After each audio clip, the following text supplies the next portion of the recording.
Welcome to Gina Yongke channel. Ka-jewels of Gina Yongke, ito pong ating information about sa latest sa GSIS. So, sa mga katulad kong guro at mga empleyado ng DepEd, ito po yung mga tinanong ko sa GSIS at yung kanilang mga sagot. Ano ang retirement age ng government employees?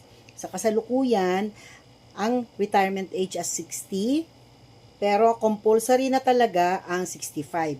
So, pag 60, pwede na yon na mag-retire ka.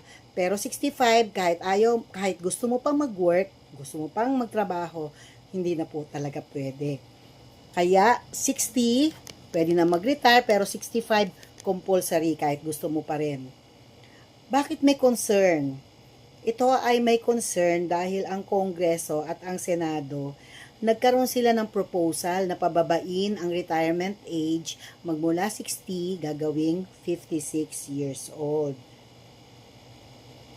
Kinonsulta ba ang GSIS tungkol sa sa batas na ito?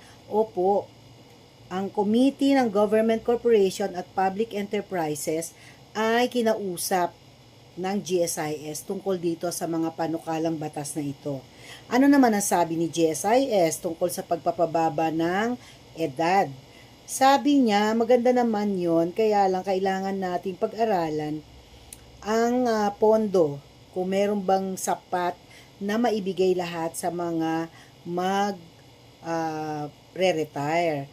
Ang nangyari kasi, nagkaroon tayo ng mababang investment sa ating gobyerno ngayon, kaya kakailanganin natin ang maraming pondo at saka tuloy-tuloy ang pagtaas ng mga sahod ng mga nasa gobyerno ngayon. And then, baba ang pensyon. Ito, napakahalaga. Karamihan ng mga magpe-pensyon, gusto nilang malaman to. Kung magiging 56 years old na lang ang compulsory date or compulsory age para kami ay makapag-retire, bababa ang pension namin? Ang sagot ay totoo, bababa. So, mas bababa siya ng konti lang naman kesa kung ang ating compulsory age ay 60. So, may computation na ibinigay dito, hindi ko na maipapakita sa inyo, pero kailangan ay meron siyang epekto talaga kung pabababain natin ang what do you call this? Pag pinababa natin ang retirement age ng mga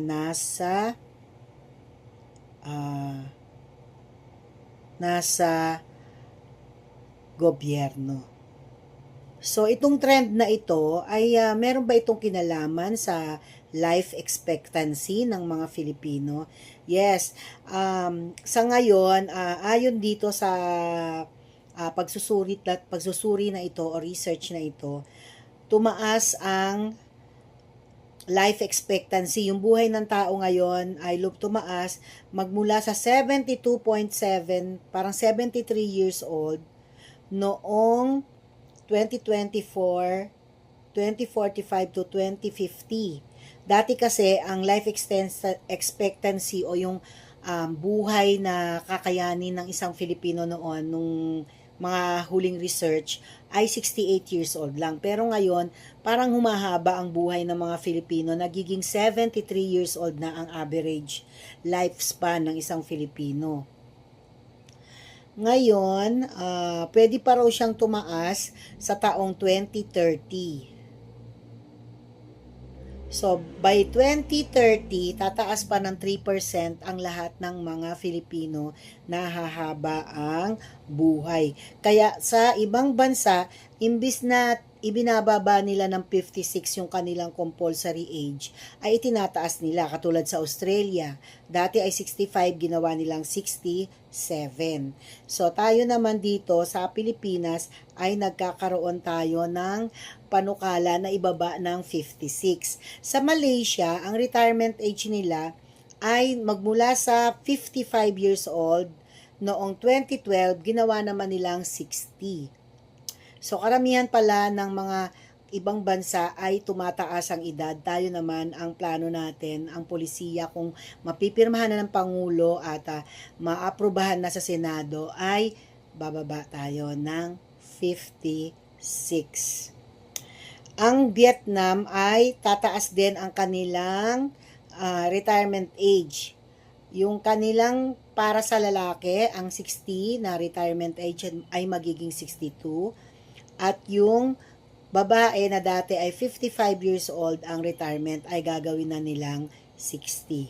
So ano po ang implikasyon nito sa ating lahat? Ang implikasyon po sa ating lahat ito, sa mga nagtatrabaho, pribado man o gobyerno, napakaganda po na alagaan natin ang ating katawan, sapagkat ito po ang ating masasabing mas mataas na kayamanan kung ikukumpara sa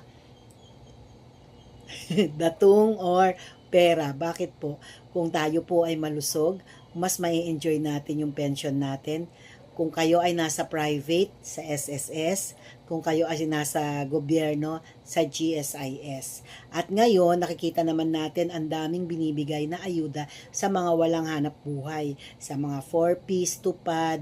So, parang batas na talaga siya at talagang patuloy na pinaglalaanan ng gobyerno ang mga ganitong programa. Kaya kung tayo ay may mahabang buhay, mas mahabang panahon na may enjoy natin ang mga bagay na ito. Okay, kung nagustuhan mo po yung ating topic at marami pang topic, maglagay ka po. Pwede po bang pakiusapan kayo? Palagay naman po ng topic na gusto nyong pag-usapan, lalong-lalo na't kaperahan, GSIS, pag-ibig, SSS, kung gusto nyo ng mga ganyan, or kung gusto nyo ng mga pensyon, paghahanda sa ating retirement at pagtanda. God bless, mabuhay po kayong lahat. Ang panalangin ko po ay lalo pang humaba ang ating buhay. At sa mga nagsasubscribe, mga nagfa-follow, mga subscribers natin dito sa YouTube, maraming salamat sa lahat ng inyong suporta. Ang laki po ng tulong ninyo sa pamamagitan ng paglagay ng thumbs up, paglalagay ng comment, at maging pag-share. So kung meron kayong kamag-anak na sa tingin nyo ay mangangailangan ng mga payo tungkol sa mga bagay na ma-enjoy lahat ng benepisyo, lalo na ng GSIS, ito ngang hanggang ngayon ay hinihintay natin na magkaroon ng pagbabago sa edad ng retirement, ay tiyak matutuwa sila. Kaya pwede nyo pong i-share. Salamat sa pag-subscribe and God bless everyone. At habang tumatanda, dapat mas gumaganda. Healthy living. Thank you.